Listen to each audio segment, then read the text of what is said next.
You're listening to the Hour of the Time, and I'm William Cooper. Ladies and gentlemen, tonight is going to be one of those special treats. So make sure you have your pen and paper by your side, and that you have whatever you need to wet your whistle, a glass of water, a glass of milk, or whatever it is that you need to keep you in that chair for an hour.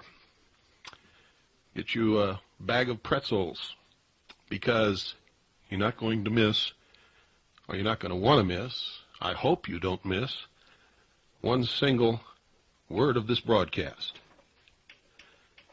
It is essentially, you could add it on to the Mystery Babylon series. So those of you who have that series, it might be a good idea to tape this broadcast.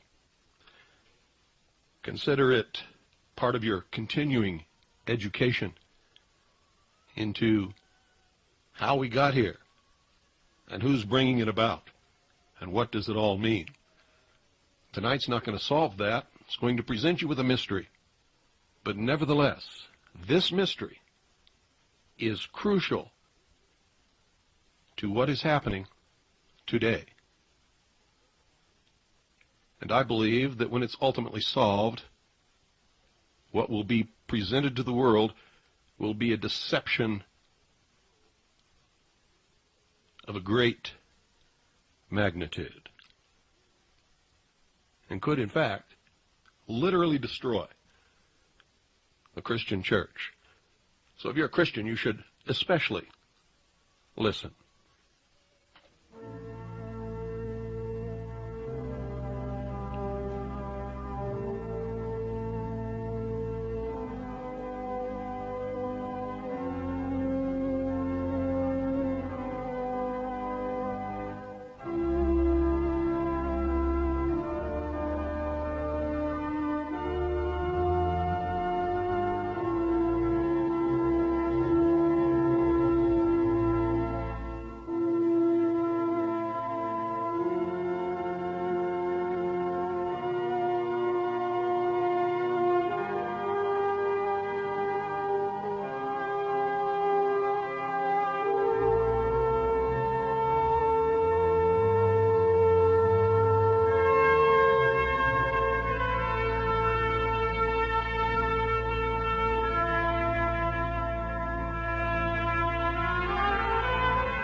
Ladies and gentlemen, President Woodrow Wilson said this, quote, "There is a power so organized, so subtle, so complete, so pervasive, that they had better not speak above their breath when they speak in condemnation of it."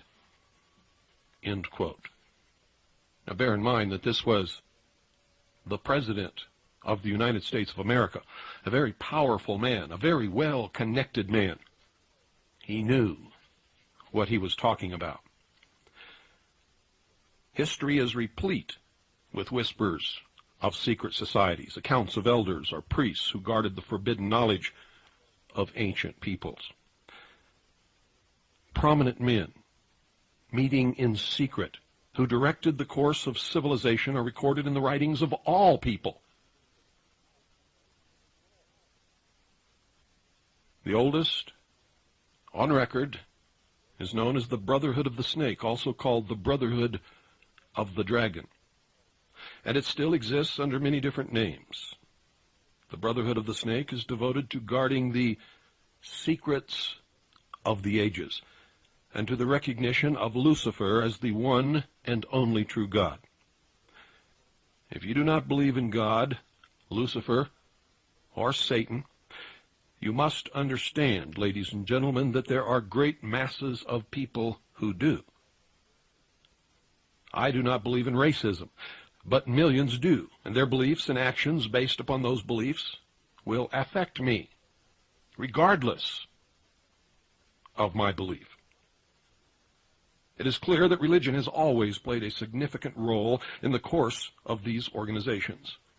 Communication with a higher source, often divine, is a familiar claim in all but a few. The secrets of these groups are thought to be so profound that only a chosen, well-educated few are able to understand and use them. These men use their special knowledge for the benefit of all mankind, or so they say. And we know that some actually do. At least, that is what they claim.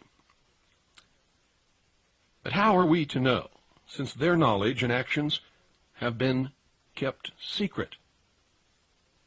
Well, ladies and gentlemen, for those who are diligent and who search, it is all there. Some of it has become public knowledge.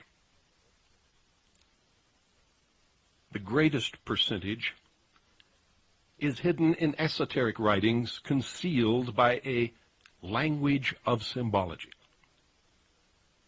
I found it intriguing that in most, if not all, primitive tribal societies, all of the adults are members, every one of them. They're usually separated into male and female groups. The male usually dominates the culture. Surprisingly, this exactly resembles many civilized secret societies today. This can only mean that the society is working not against established authority, if all the adults belong to it, but for it in these ancient civilizations, our primitive tribal societies. In fact, it could be said to actually be the established authority in that particular situation. This would tend to remove the validity of any argument that all secret associations are dedicated to the destruction of properly constituted authority. This can only apply, of course, where the secret society makes up the majority or entirety of any people which it affects. I can assure you, ladies and gentlemen, that today, very few, if any, fall into that category. Secret societies, in fact, mirror many facets of ordinary life. There is always an exclusivity of membership with the resultant importance attached to being or becoming a member. And this is found in all human endeavors, even those which are not secret, such as football teams or country clubs. This exclusivity of membership is actually one of the secret society's most powerful weapons. There's the use of signs, passwords, and other tools. These have always performed valuable functions in man's organizations everywhere. The stated reason, almost always different from the real reason for the society's existence, is important. It can be anything, but it is usually fraternal and is said to be existing for the good of the community. And it is found in all pressure groups wherever human beings congregate. The comradeship is especially important. Sharing hardships or secrets has always been a special thrill to men. No one who has ever undergone the rigors of boot camp is ever likely to forget the special feeling of belonging and comradeship that was shared between the victims of the drill sergeant, our company commander. And yes, I meant victims, for that is exactly what they are. Their world is shattered, destroyed, and a new one built, which they become a part of. It is an emotion born of initiation, a rebirth, if you will. That's why all this born-again stuff is very dangerous. You see, you're either a Christian or you're not. You've accepted Christ or you haven't. You've been baptized or you have not. And you can be born again every day for 365 days each year, for every year for the rest of your life. It will not change a thing. And that goes for every other religion and every secret society. It is an emotion born of initiation. The most potent tool of any secret society is the ritual and myth surrounding initiation.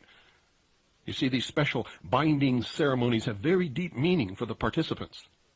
Whether they actually understand the ceremony or the symbology involved or the true meaning is irrelevant.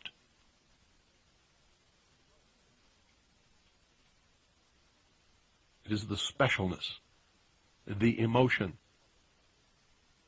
the knowledge that you are one of few who have experienced this initiation and have been accepted by a band of men calling themselves the elite, the elect, the special, the superior race.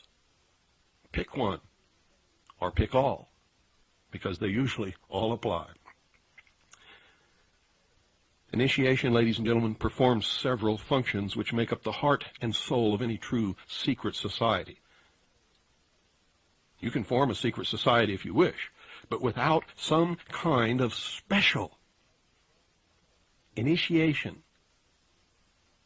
that separates that person from the rest of the world and gives them literally, in their mind, an emotional rebirth, a new chance, with a brotherhood or a sisterhood who have pledged everlasting allegiance to that person.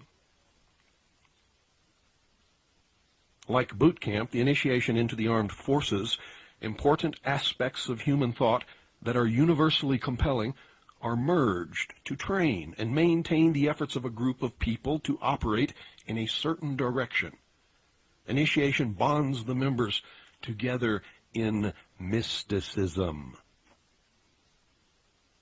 Neophytes gain knowledge of a secret, giving them special status. The ancient meaning of neophyte is, quote, planted anew or reborn, end quote. A higher initiation is in reality a promotion, inspiring loyalty and the desire to move up to the next rung. The goals of the society are reinforced, causing the initiated to act toward those goals in everyday life. Most never even realize what they are doing. But that brings about a change in the political and social action of the member. The change is always in the best interest of the goals of the leaders of the secret society. The leaders are called adepts, priests, the illumined ones. 1,000 points of light, the stars in the firmament of the heavens. And I could go on.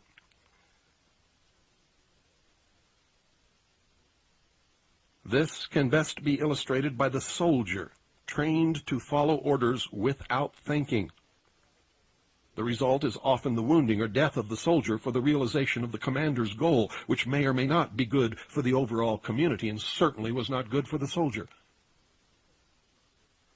And maybe now you can understand why the wrath of the military came down around Specialist Michael New's shoulders when he refused to wear the United Nations uniform. Initiation is a means of rewarding ambitious men who can be trusted. You will notice that the higher the degree of initiation, the fewer the members who possess the degree. Now, this is not because the other members are not ambitious, but because a process of very careful selection is being conducted. You see, a point is reached where no effort is good enough without a pull-up by the higher members. Most members never proceed beyond this point and never learn the real secret purpose of the group. The member frozen at that point, from that point on, serves only as a part of the political power base, as indeed he has always done, and provides a political consensus that leads the body politic in a direction away from which it would have gone if this group had not existed in their midst. You may have guessed by now that initiation is a way to determine who can and cannot be trusted, who believes in the mystery God and who does not. A method of deciding exactly who is to become an adept may be decided during initiation by literally asking the candidate to spit upon the Christian cross. If the candidate refuses, the members congratulate him and tell him, "You have made the right choice, as a true adept would never do such a terrible thing." The newly initiated might find it disconcerting, however, that he or she never advances any higher, no matter how hard they work, study, participate, or beg. If instead the candidate spits upon the cross, he or she has demonstrated a knowledge of one of the mysteries and soon will find him or herself a candidate for the next higher level. You see, almost all of these require a belief in a higher being, but they never, ever tell you who that being is. And it is forbidden to mention the name of Jesus the Christ in the lodge. And that should give you a clue. The mystery, literally, is that religion is but a tool to control the masses. Knowledge or wisdom is their only God, through which man himself will become God. Wisdom is represented and has been represented throughout the history of the world as the serpent, the snake. Satan, Lucifer,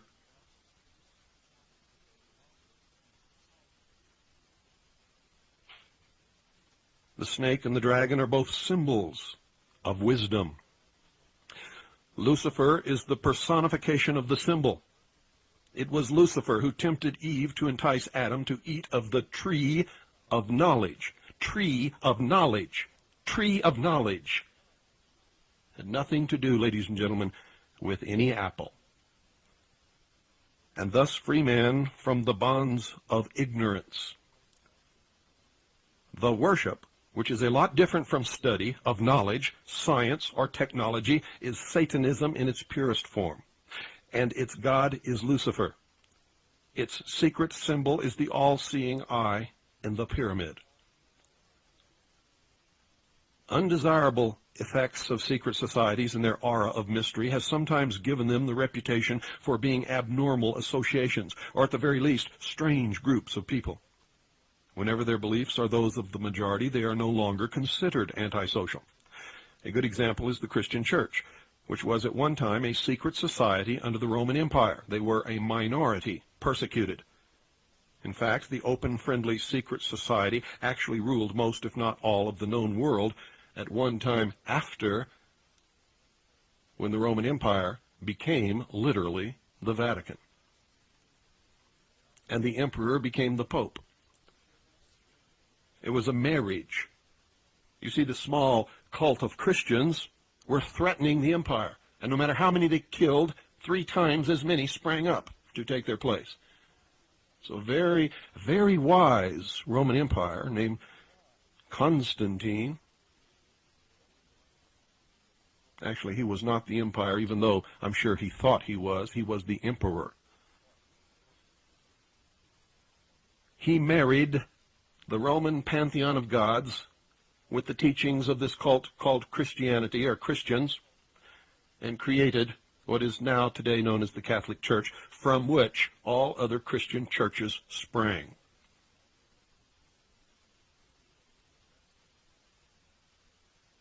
The pantheon of Roman gods became the pantheon of saints. The emperor became the pope. And from that day, Rome ruled the world another 1,200 years and staved off the destruction of the empire. In fact, the empire grew and spread and took in all of Europe.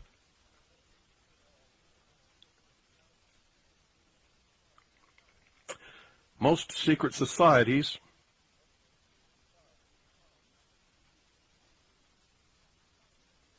are generally considered to be antisocial.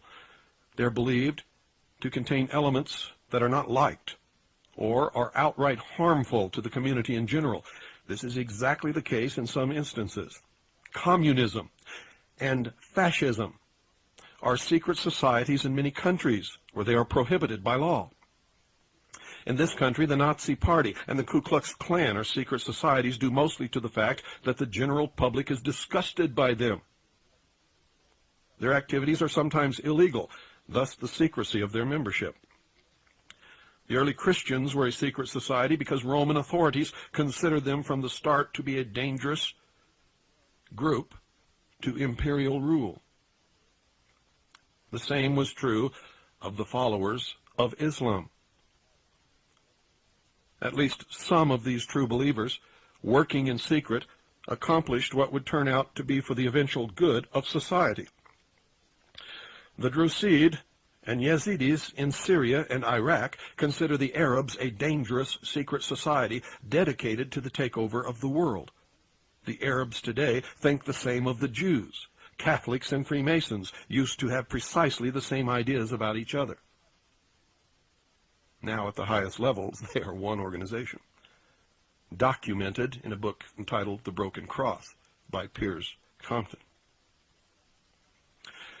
In many primitive or backward societies, initiation into the highest degrees of the group involved subjection to trials, which not infrequently resulted in death or insanity for the candidate. It can be seen that social right and wrong is not the yardstick in estimating the value of a secret society. Usually, with these people, the end justifies the means. In Borneo, a tribal society, initiates of hunting organizations consider it meritorious and compulsory to hunt heads. In Polynesia, infanticide and debauch were considered essential for initiation into their societies, where the tribal code needed members who indulged in these things as pillars of society. You see, since the beginning of recorded history, governmental bodies of every nation have been involved with maintaining the status quo to defend the establishment against minority groups that sought to function literally as states within states, or to oust the constituted authority and take over in its place, either by subterfuge, coup d'etat, or open revolution. Many of these attempts, as we all know, if we read history, have succeeded, but have not always lasted. Man's desire to be one of the elect is something that no power on earth has been able to lessen, let alone destroy. It is one of the secrets of secret societies. It is what gives them a political base and lots of clout. Members often vote the same and give each other preference in daily business, legal, and social activities. It is the deepest desire of many to be able to say, I belong to the elect. I am better than all of these other people. And I know a secret. After all, haven't I been chosen to belong to this elite organization of fraternal brothers who control the community? I am special.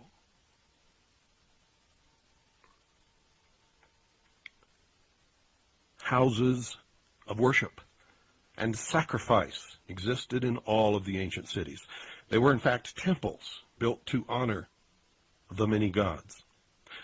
These buildings, ladies and gentlemen, functioned often as meeting places for philosophers and mystics who were, in fact, the priests and the leaders of those cities. They were believed to possess the secrets of nature. These men usually banded together in seclusive philosophic and religious schools, known as the mysteries. Those who did not belong were known as the profane. The most important of all of these ancient groups is the Brotherhood of the Snake and the Dragon, as I have revealed to you earlier, and was simply known as the mysteries. The snake and dragon are symbols that represent wisdom. You can see in the ancient hieroglyphics and paintings upon the walls of the tombs in Egypt that the elect, the priests, the leaders, the pharaohs, wore the symbol of the snake upon their forehead. They were members of the mysteries. They had to be to rule. Of course, they did not know the secrets of ruling, the secrets of nature. They could not control the mass of the profane, or, as some others call them, cattle or sheep.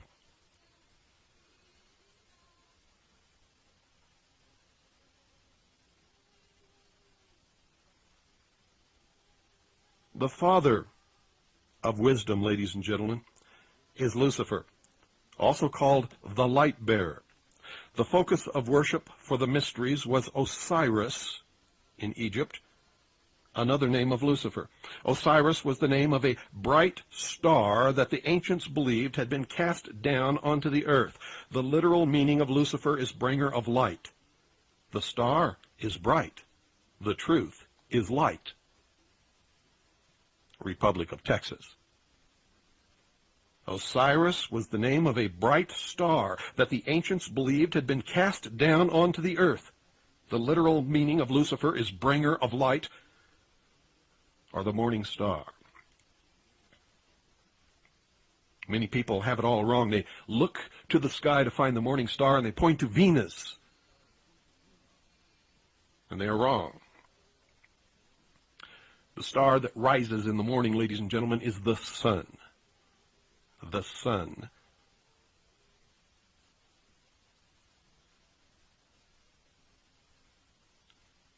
The star is bright. The truth is light. After Osiris was gone from the sky, the ancients saw the sun as the representation of Osiris, or more correctly, LuCiFeR. Albert Pike said, and I quote, "Osiris was represented by the sun," end quote. In the Bible, in Isaiah chapter 14, verse 12, quote, "How art thou fallen from heaven, O LuCiFeR," end quote. Fred Giddings, in his book Symbolism in Occult Art, said this, quote, "It is claimed that after LuCiFeR fell from heaven, he brought with him the power of thinking as a gift for mankind," end quote. They believed that God was evil. He was holding man prisoner in the Garden of Eden in the bonds, the chains of ignorance. LuCiFeR set man free from these bonds, these chains of ignorance, with the gift of intellect, through the use of which man himself will become God. LuCiFeR is Prometheus. LuCiFeR is the lightning bolt that strikes the tree and sets it afire, from which man took a burning branch and by adding more wood kept the fire burning, and noticed that when he piled certain rocks around the fire and they got hot enough, something melted and flowed out into the ground. From this he learned to make tools. You see, without the fire that the philosophers of fire worship, without the serpent, LuCiFeR, there would be no Ford Broncos today for me to drive. This is what they believe. And so they worship the symbol, which is Lucifer, and they strive through their work to accomplish the great plan and guide the evolution of man into apotheosis.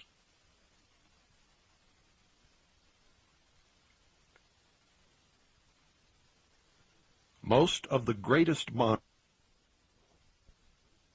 dangerous rights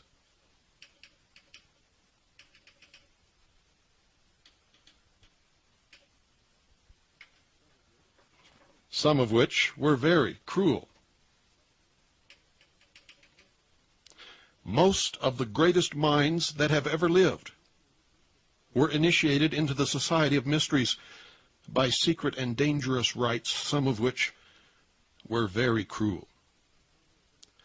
Some of the most famous were known as Osiris, Isis, Sabazius, Cybele, and Eleusis.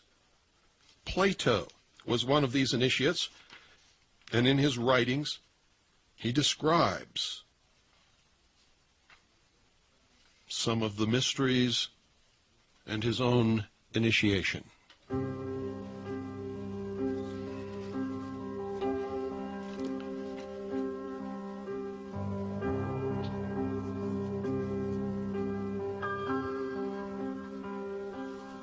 Some say love, it is a river that drowns the tender reed. Some say love, it is a razor that leaves your soul to bleed. Some say love, it is a hunger,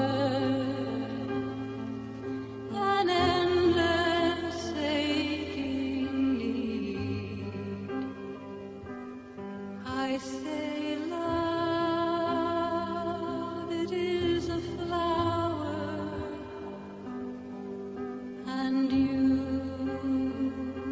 its only seed.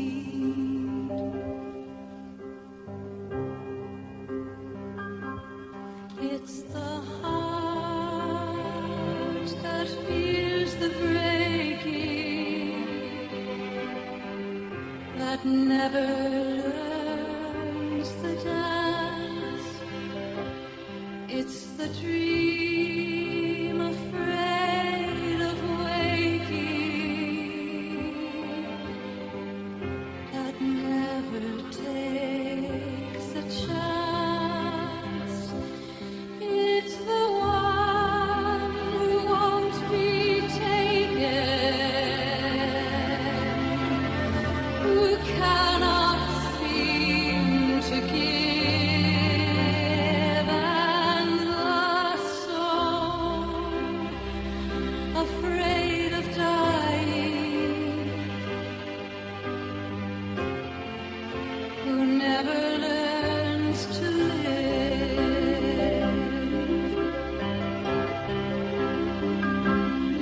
When the night has been too lonely and the road has been too long, when you think that love is only for the lucky and for the strong, just remember, in the winter, far beneath the bitter snows, lies the seed that with the sun's love in the spring becomes the rose.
Plato's initiation, ladies and gentlemen, encompassed 3 days of entombment in the Great Pyramid, during which time he died symbolically, was reborn, and was given secrets that he was to preserve.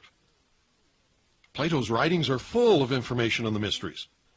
Manly P. Hall stated in his book, The Secret Teachings of All Ages, that, quote, the illumined of antiquity entered its portals as men, they came forth as gods, end quote. And he was talking about the Great Pyramid of Giza. The ancient Egyptian word for pyramid was kuti, spelled K-H-U-T-I, which literally meant glorious light. Mr. Hall says also, quote, the pyramids, the great Egyptian temples of initiation, end quote. You see, ladies and gentlemen, they were never, ever tombs for anyone. They were temples of initiation. How does that grab you? According to many, the Great Pyramids were built to commemorate and observe a supernova explosion that occurred in the year 4000 BC. Dr. Anthony Hewish, a 1974 Nobel Prize winner in physics, discovered a rhythmic series of radio pulses which he proved were emissions from a star that had exploded around 4000 BC. The Freemasons began their calendar from A.L., which means in the year of light, found by adding 4,000 to the modern year. Thus, 1990 plus 4,000 equals 5,990 A.L., which is Annos Luminos, or the year of light. Go to any Masonic temple or any building in Washington, D.C. that was laid, that the cornerstone was laid in a Masonic ceremony, at least one of which was laid by George Washington himself, and you will see the date inscribed as Annos Luminos.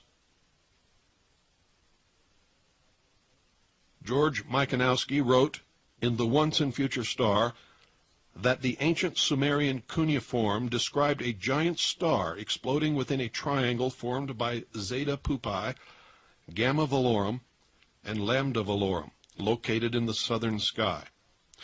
An accurate star catalog now stated that the blazing star that had exploded within the triangle would again be seen by man in 6,000 years. According to the Freemasons' calendar, it will occur in the year 2000. And ladies and gentlemen, it just may very well do that.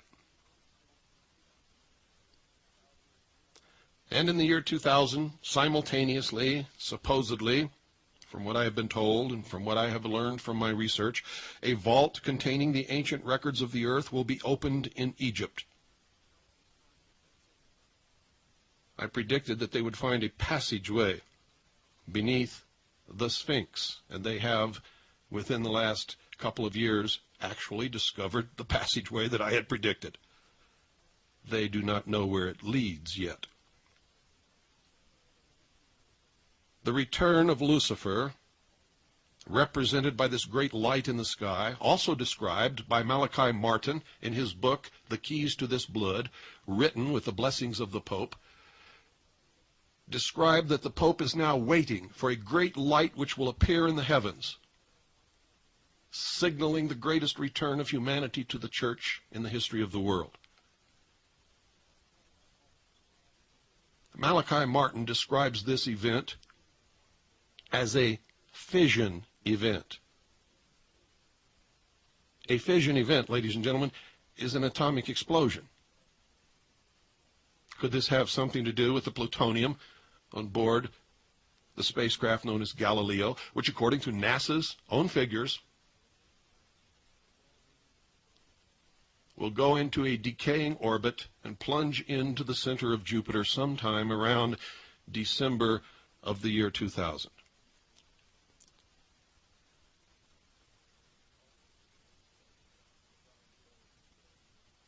Galileo is carrying over 47 pounds of plutonium.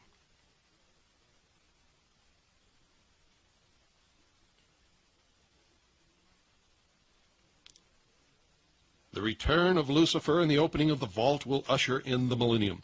A great celebration has already been planned by a society known as the Millennium Society to take place at the very pyramids in Egypt. And this is according to the January 3rd, 1989 edition of the Arizona Daily Star. Quote, President-elect Bush is spending this New Year's holiday at Camp David, Maryland, but in 10 years he may be in Egypt. Organizers of the Millennium Society say he's already committed to ushering in the next century at the Great Pyramid of Cheops in Giza. On his birthday, ladies and gentlemen, during his administration, he was photographed, and this photograph was published widely, lying in bed, holding a model of the pyramid in his hand. The first secret that one must know to even begin to understand the mysteries is that their members believe that there are but few truly mature minds in the world. And I never believed that until I started dealing with the sheeple, and now I'm not so certain that they're wrong. They believe that those minds belong exclusively to them. That I still disagree with, because I'm not one of them, and I think I've got a pretty good mind. And I know some other people who are not part of them, and I think they have some pretty good minds also. The philosophy that follows is the classic secret society view of humanity. Quote, when a person of strong intellect is confronted with a problem which calls for the use of reasoning faculties, they keep their poise and attempt to reach a solution by garnering facts bearing upon the question. On the other hand, those who are immature, when confronted by the same problem, are overwhelmed. While the former may be said to be qualified to solve the mystery of their own destiny, the latter must be led like a bunch of animals and taught in the simplest language. Like sheep, they are totally dependent upon the shepherd. The able intellect is taught the mysteries and the esoteric spiritual truths. The masses are taught the literal exoteric interpretations. While the masses worship the five senses, the select few observe, recognizing in the gulf between them the symbolic concretions of great abstract truths. The initiated elect communicate directly to gods, who communicate back to them. The masses sacrifice their lambs on an altar facing a stone idol that can neither hear or speak.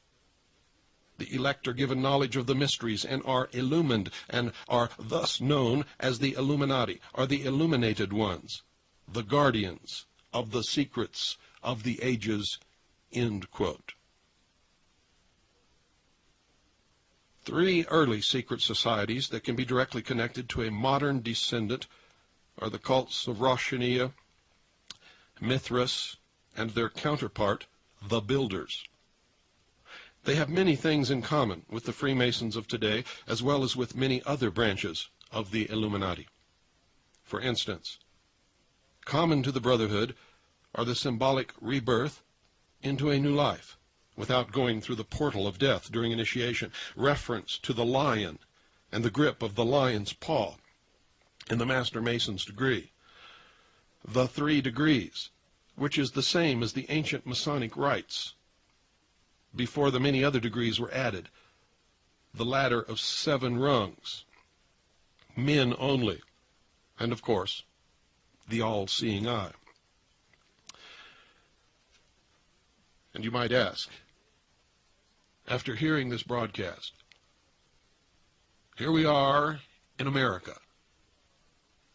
Why is there a pyramid on the back of the $1 bill with an all-seeing eye floating above it, in a smaller pyramid, surrounded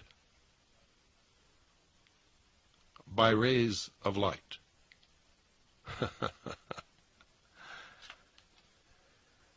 Of special interest is the powerful society in Afghanistan, in ancient times called the Roshania.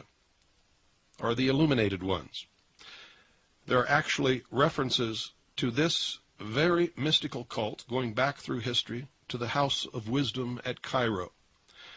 At one time, Arabia, ladies and gentlemen, was the seat of all of the knowledge in the world. In fact, they had the only universities in the entire world.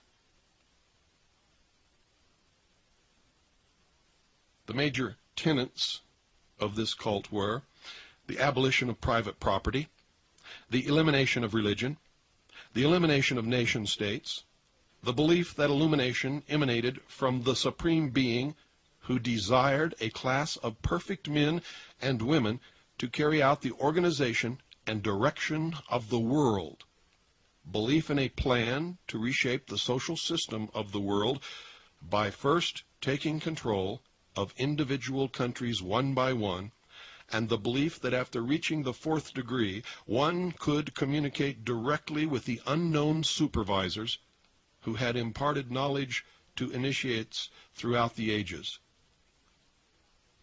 Wise men will again recognize the Brotherhood.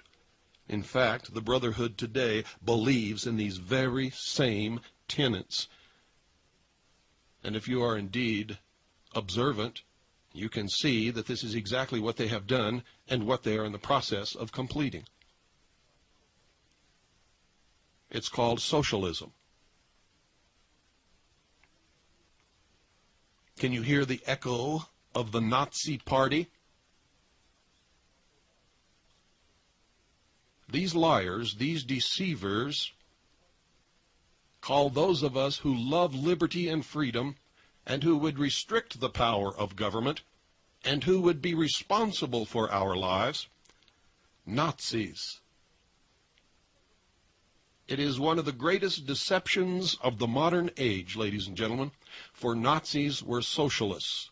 Hitler was a socialist. Nazi literally means National Socialism. Hitler nationalized everything. Hitler created programs for everybody on every level.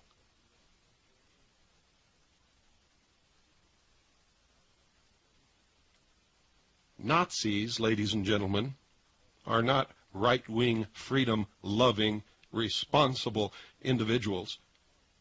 Nazis are socialists. Always have been, always will.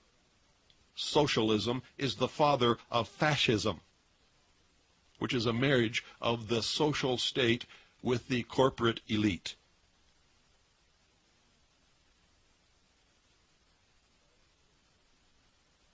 Have you fallen for the deception? Do you refer to people on the right as Nazis? And do you, as a member of the Nazi Party, call yourself right-wing? Claim that you love liberty and freedom? If you do, you've not only been lied to, but you're lying to yourselves and everyone else. You are, in fact, socialist fascists. And you are properly categorized on the left just above communism.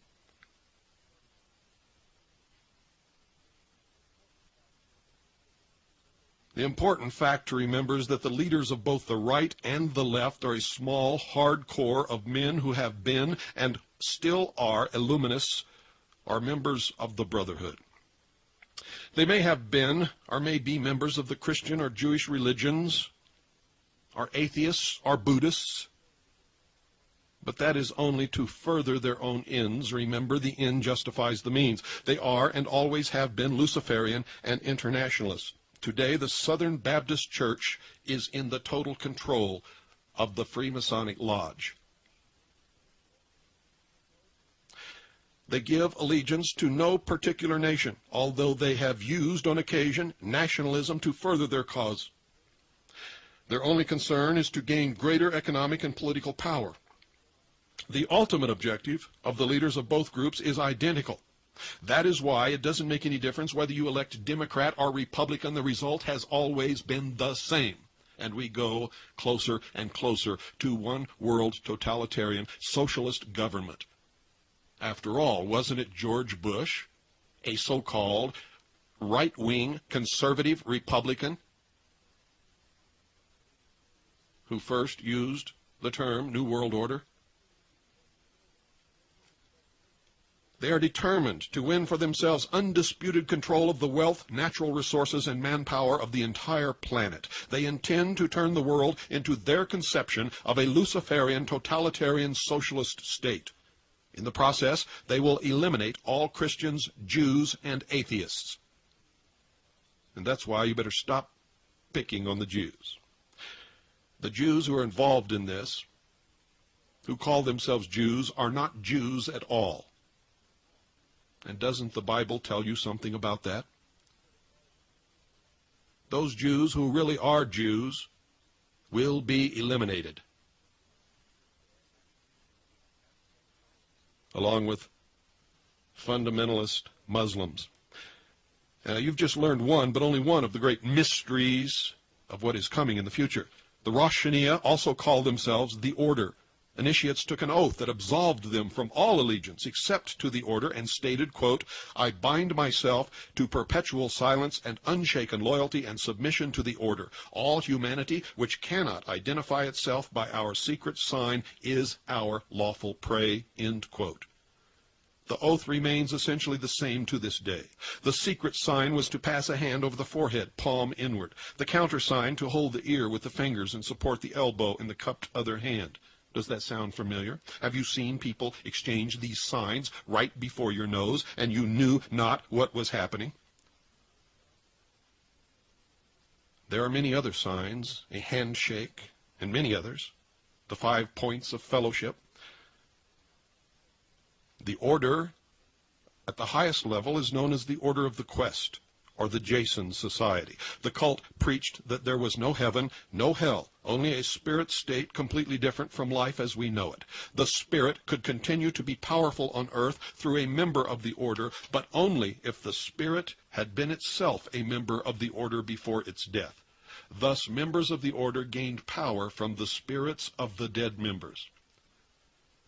Now listen to this very closely.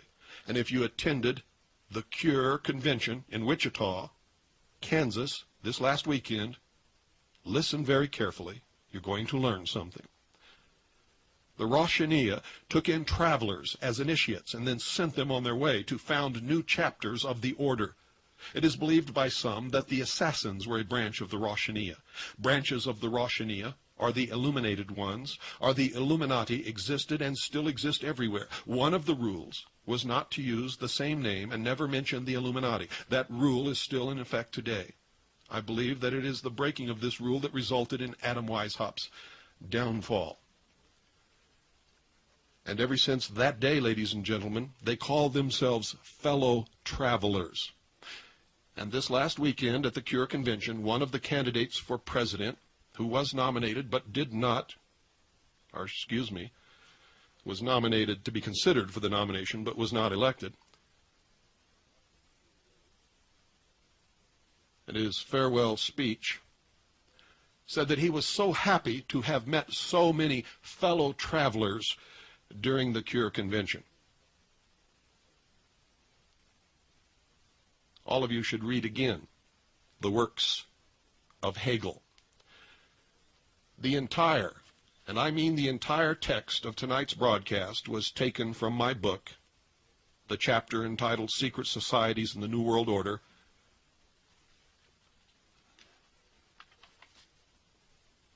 Behold a Pale Horse.